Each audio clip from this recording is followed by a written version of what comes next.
Olá, seja muito bem-vindo, seja muito bem-vinda ao Macro Review, o podcast de economia do C6 Bank. Eu sou a Nayara Fraga, do time de conteúdo, e hoje a gente vai entender por que o mundo inteiro está de olho no mercado de trabalho americano. Dados recentes mostram que o emprego continua em alta nos Estados Unidos, com contratações acima do nível pré-pandemia, aumento de salários e uma taxa de desemprego ainda perto da mínima histórica. Isso importa muito para o futuro dos juros americanos e, quase sempre, para o futuro de outras economias também. Quer entender o porquê? É isso que a gente responde nesse episódio. No segundo bloco, a gente fala do último resultado do IPCA e analisa a tendência da inflação no Brasil. Será que vai cair ou vai subir? O programa de hoje tem ainda a participação da Gabriela Santos, do JP Morgan Asset Management. Ela conta o que tem chamado a atenção dos investidores nos mercados globais nos últimos dias. Hoje é 13 de março de 2023. Vamos nessa?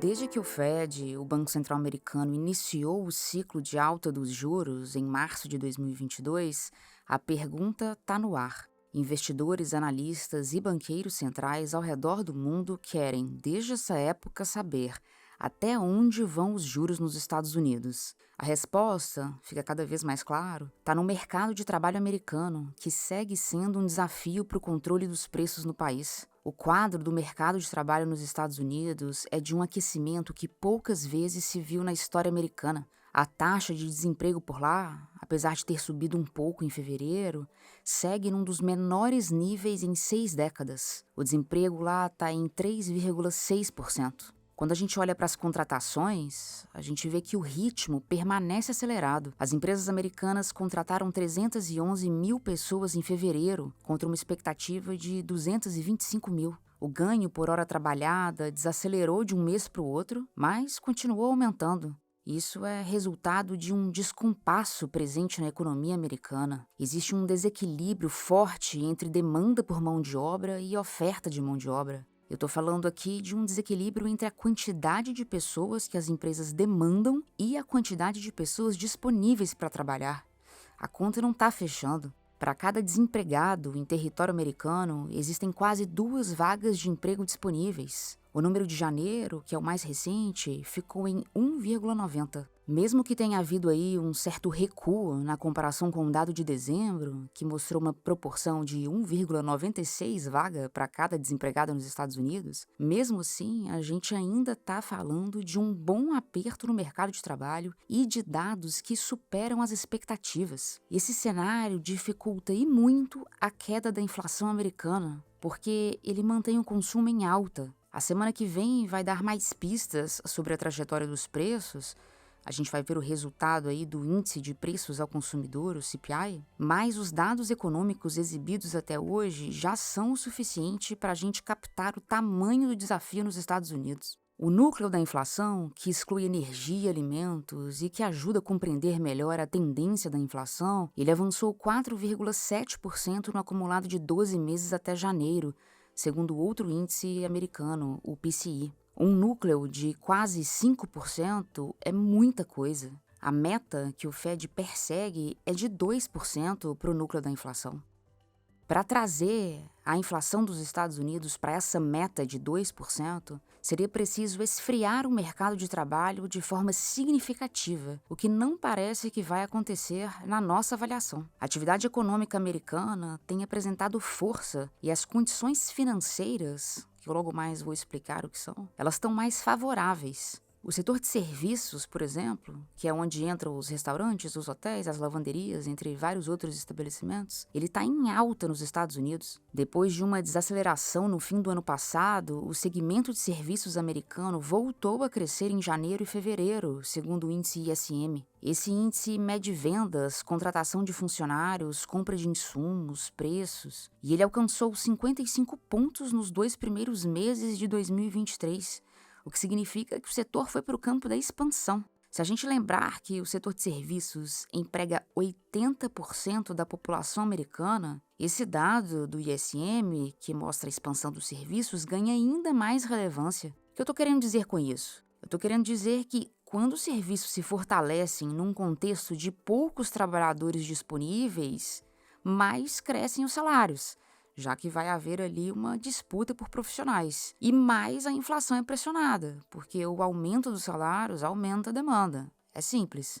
Outra coisa que aponta para uma dificuldade em esfriar o mercado de trabalho americano são o que a gente chama de condições financeiras, que levam em conta dados relacionados a taxas de juros, câmbio e índices de bolsas de valores. As condições financeiras dos Estados Unidos estão melhores agora do que no fim do ano passado. O S&P 500, que é o índice que reúne as maiores companhias americanas listadas em bolsa, ele está em nível elevado, apesar do recuo no último mês. Isso sugere que existe um espaço para a expansão dos negócios dessas companhias, ou seja, indica fortalecimento da atividade econômica nos Estados Unidos. Todo esse contexto, da forma como a gente enxerga agora, dificilmente seria capaz de gerar a desaceleração necessária para desaquecer o mercado de trabalho. Vale lembrar que em dezembro, a expectativa do Fed era de que a taxa de desemprego nos Estados Unidos teria que chegar a 4,6% no fim de 2023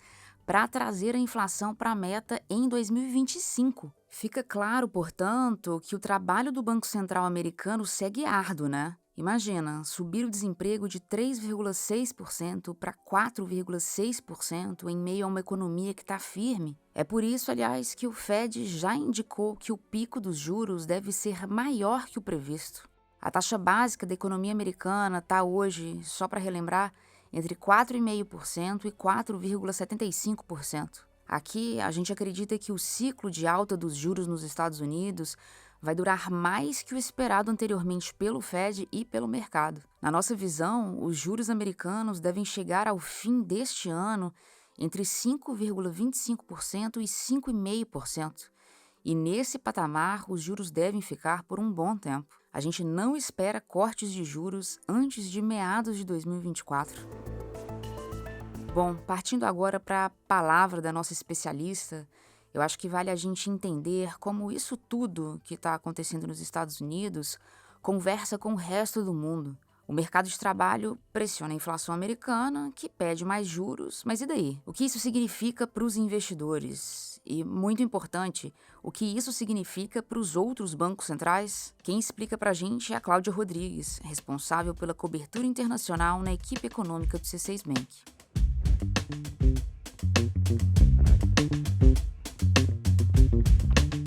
Nayara, uma decisão voltada para juros mais elevados nos Estados Unidos acaba valorizando o dólar.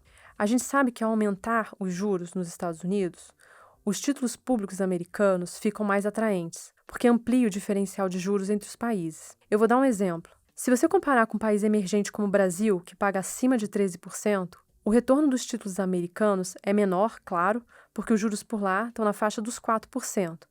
Mas a gente está falando da maior economia do mundo e de um título de dívida que é tido como porto seguro pelos investidores. Então, claro, mais pessoas passam a querer investir nos Estados Unidos nesses momentos de alta de juros e de expectativa de alta. Isso provoca uma corrida para o dólar, aumenta a demanda pela moeda e valoriza o dólar. E isso é um negócio que tem poder de afetar o mundo inteiro, porque essa valorização da moeda americana tende a causar inflação em outras economias. É que os produtos importados encarecem. Para tentar materializar esse impacto, pensa para onde iriam os preços dos produtos importados aqui no Brasil se o dólar subisse ainda mais. Para evitar esse quadro inflacionário, os bancos centrais de outros países podem ter que subir mais os juros, uma situação que, querendo ou não, impacta a atividade econômica. Vamos pensar na zona do euro, por exemplo. Os europeus já têm subido os juros para conter a inflação por lá.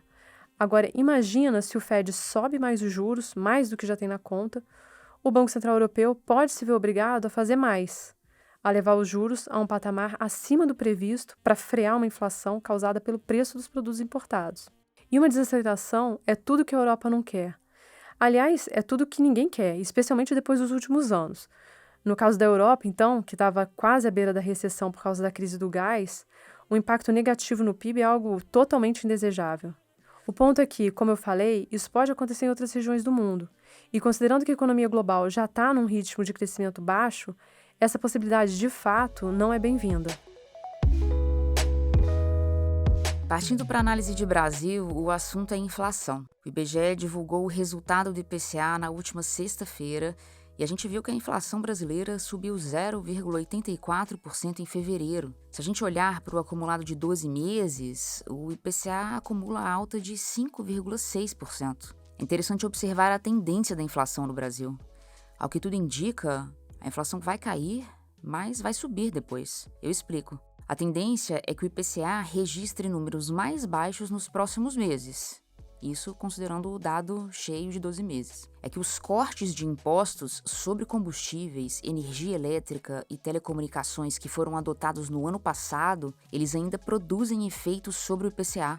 Nos nossos cálculos, a inflação brasileira deve atingir 3,9% em junho deste ano, o que seria o menor nível para o IPCA desde novembro de 2020. Bom, mas essa tendência de baixa não deve durar. Passado esse efeito do corte de impostos, o IPCA, nas nossas projeções, deve terminar 2023 em 5,8%, acima da meta perseguida pelo Banco Central para 2023, que é de 3,25%. A nossa conversa agora é sobre mercados globais. Nos últimos dias, a China realizou o evento político mais importante do ano para eles, é o Congresso Nacional do Povo, um evento que dura muitos dias, em que o governo anuncia nomes para cargos importantes, como primeiro-ministro, ministro das Finanças, e é um momento também em que o governo chinês anuncia a meta para o PIB do país. E parece que a meta que o governo estabeleceu para o PIB da China de 2023 não agradou tanto. Quem vai explicar isso melhor para a gente é a Gabriela Santos, do JP Morgan Asset Management. Direto de Nova York, ela falou com a gente sobre China e também sobre como o mercado está encarando a perspectiva de juros altos por mais tempo nos Estados Unidos. Vamos ouvi-la. Semana passada, tivemos o Congresso Nacional do Povo na China, onde foram publicadas as metas econômicas para 2023. A meta de PIB para esse ano foi publicada ao redor de 5%, que decepcionou um pouco os mercados. Mas isso deve ser realmente pensado como uma mínima para o crescimento na China esse ano. Expectativas no consenso do mercado são mais elevadas, acima de 5,5%. As ações chinesas caíram um pouco mais essa semana, mostrando uma certa decepção com essas metas econômicas, mas, dependendo dos dados econômicos que saírem na China esse ano, podem começar a subir outra vez. Essa semana vamos ter dados econômicos de vendas no varejo, produção industrial na China, dos primeiros 2 meses do ano. Fora isso, muita atenção essa semana nos mercados de juros dos Estados Unidos, depois do testemunho do presidente do Banco Central americano, o Chair Powell, no Congresso. Nesse testemunho, que acontece 2 vezes por ano, o Powell mencionou os dados econômicos americanos que têm saído mais fortes do que esperado esse ano, especialmente os dados de inflação. Com isso, ele sinalizou potencialmente a necessidade de ter que elevar os juros para níveis mais altos do que o esperado antes, chegando nesses níveis possivelmente mais rápido do que esperado e permanecendo nesses níveis por mais tempo. Com isso, as expectativas de juros nos Estados Unidos aumentaram essa semana para 5,5% em setembro, com a probabilidade de 50 pontos base em março aumentando ao redor de 50% e redução de juros para o final do ano quase completamente removida. Isso afetou especialmente juros na parte curta da curva americana. Os dados dos próximos 10 dias, antes da reunião de março do Banco Central americano, vão ser muito importantes. Os dados do mercado de trabalho, que saíram na sexta passada, possivelmente ressaltaram somente um aumento de 25 pontos base na próxima reunião, causada por um crescimento de salários um pouco mais moderado do que esperado. Mas essa semana vai ser chave, com mais dados americanos saindo, incluindo inflação do mês de fevereiro, que sai na terça-feira, e vendas no varejo, que saem na quarta.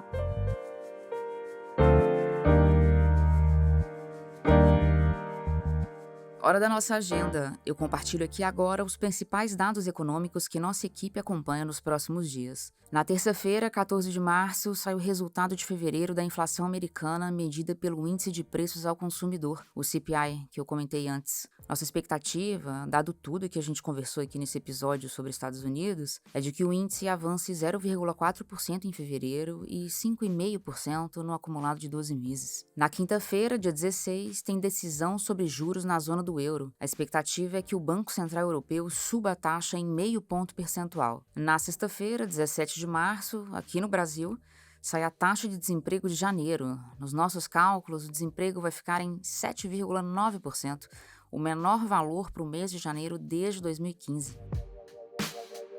Bom, é isso. Chegamos ao fim do episódio de hoje. Muito obrigada a você que ficou comigo até aqui.